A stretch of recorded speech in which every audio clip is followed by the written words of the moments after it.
Hello everyone, we are the Chapter 18 reporters. I am Jade Ariston together with my partner Moaz Digim and our topic is all about when Rizal is in Madrid and was took place in 1890 to 1891.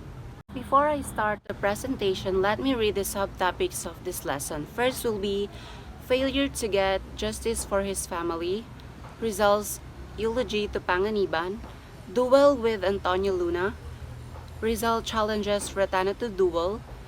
Next will be Rizal del Pilar rivalry, and the last will be back to Brussels. Rizal said that Madrid is one of the most pleasant cities in the world. It partakes at the same time of the spirit of Europe and of the Orient. So early in 1990, Rizal arrived in Madrid. He tried all the legal means to seek justice for his family. But to no avail, disappointment after disappointment piled on him. So basically, nung dumating si Jose Rizal sa Madrid, sinubukan niya yung mga kaya niyang gawin or sinubukan niya lahat ng kanyang makakaya para makakuha ng justice para sa kanyang family. But to no avail, maraming disappointment ang nangyari sa kanya. And also that time he said that, or he felt that the cross he bore seemed insuperable to carry. So parang feel niya hindi niya na nakakaya yung mga nangyayari sa kanya. He also almost fought two duels, one with Antonio Luna and the other is with Wenceslao I. Retana. And on top of his misfortunes, Leonor Rivera deserted him at the critical moment of his life to marry an Englishman. So nag-asawa si Leonor Rivera ng Englishman. Sinabi niya rin is that such betrayal of a woman whom he loved faithfully for more than 11 years. So also, si Leonor Rivera broke his heart. Alam naman nating lahat kasi mahal na mahal nga niya si Leonor Rivera. Fortunately, he survived the bitter pangs of love's delusionment and continued his mission to redeem his oppressed people. So, sa lahat ng nangyari sa kanya, nangyari sa kanila ni Antonio Luna and Wenceslao I. Retana, and also the case of Leonor Rivera is hindi yung nagtigil sa kanya or hindi nagpigil sa kanya para i-redeem yung oppressed o para i-redeem yung mission niya para sa oppressed people niya. Next will be failure to get justice for his family. Upon arrival in Madrid, Rizal immediately sought the help of the Filipino colony, the Asociación Hispano-Filipina, and the liberal Spanish newspapers such as La Justicia, El Dia, El Globo, La República, El Resumen, and etc. in securing justice for the oppressed Calamba tenants and including his family.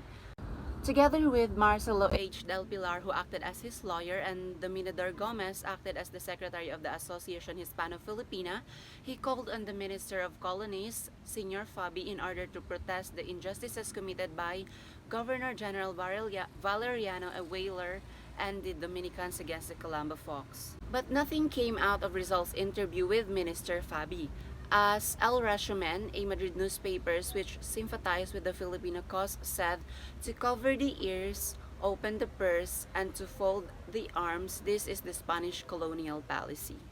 During also his stay in Madrid, more terrible news reached Rizal in Madrid as he was waging a futile fight for justice.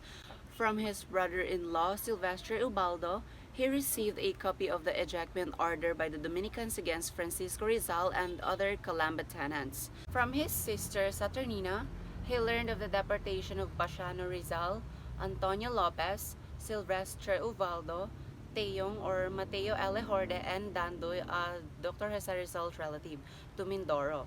These unfortunate deportees were arrested in Calamba and were shipped out of Manila on September 6, 1890. He further learned from Saturnino's letter that their parents had been forcibly ejected from their home and were then living in the house of Narcisa or Antonio's wife. In his desperation, Rizal sought the aid of the liberal Spanish statesmen who were former members of the ministry, such as Becerra Mora and etc. Again, he was disappointed, for this statesman merely gave him honeyed words of sympathy and nothing else. At that time, Blumentritt, in late marriage, narinig niya yung kalagayan ni Rizal and urged him to see Queen Regent Maria Cristina, was then the ruler of Spain during the minority of Alonso XIII. But how could he see Her Majesty? Wala siyang powerful friends para dalhin siya sa presensya ng reyna nor golds to grease the palm of influential courtiers. Next will be Rizal's eulogy to Panganiban. Barely had Rizal settled down in Madrid when he experienced another disappointment. This was the doleful news that his friend Jose Maria Panganiban, his talented co-worker in the propaganda movement, died in Barcelona on August 19, 1890, after a lingering illness. He deeply mourned the passing of this Bicol hero. So, si Jose Maria Panganiban y Enverga was born on February 1, 1863 and died on August 19, 1890, as I've mentioned a while ago. He was a Filipino propagandist, linguist, and essayist. He is one of the main writers and contributors of La Solidaridad, writing under the pen names of Homapa and JMP. With a sorrowing heart, Rizal took up his pen and wrote a great eulogy to Panganiban as follows. Panganiban, that excellent companion of labor and difficulty, that amiable friend and countryman beloved, has just described that to the Tom at the early age of 27 years. We just caught his last whisper, saw him expire in our arms, as it were, and it seems as if we are listening to his praises saturated with energetic patriotism, inspired by the purest love of his native land. He was a desperation to die far, very far from the native soil, separated from his family, from his deepest affections, and in the flower of his youth, in his rosiest illusions and hopes, when a rosy future was in this sight. That is why his last words were loving remembrance of his idolized fatherland, were a heartfelt farewell to the Philippines. And if we still take into account certain events of his life consecrated to a most vehement love of his native land, we understand the sorrow of his heart must have felt to see buried with him legitimate hopes, ardent desires, and just aspirations. August 19, 1890 was a day of mourning to numerous Filipinos in Europe. And what a fatal coincidence on the same month and day of the year just passed, we had to deplore the death of another friend and countryman, Feliciano Gonzalez Timbang. A sad fate. Panganiban, endowed with uncommon talent, with privileged intelligence, and with indefatigable industry, was one of the sacred, legitimate hopes of his unfortunate country. That head has been buried in the dust. That vigorous intelligence has been prematurely ended.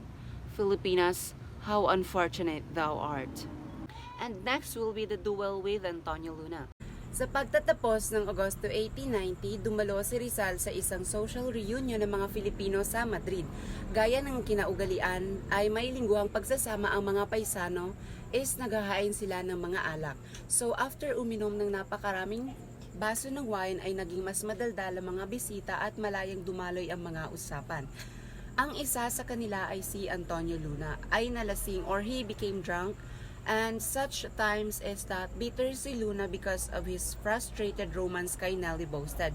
Sa kaibuturan ng kanyang puso is that he's blaming Rizal sa kanyang kabiguan na manalo sa kanya, although nauna nang ipinaliwanag sa kanya ni Rizal na hindi niya ito mahal. Dahil sa paninibugho na hindi makontrol ng kanyang isipan na puno ng alak, nagbitaw si Luna ng ilang hindi masarap na pahayag tungkol kay Nelly. And Rizal heard him.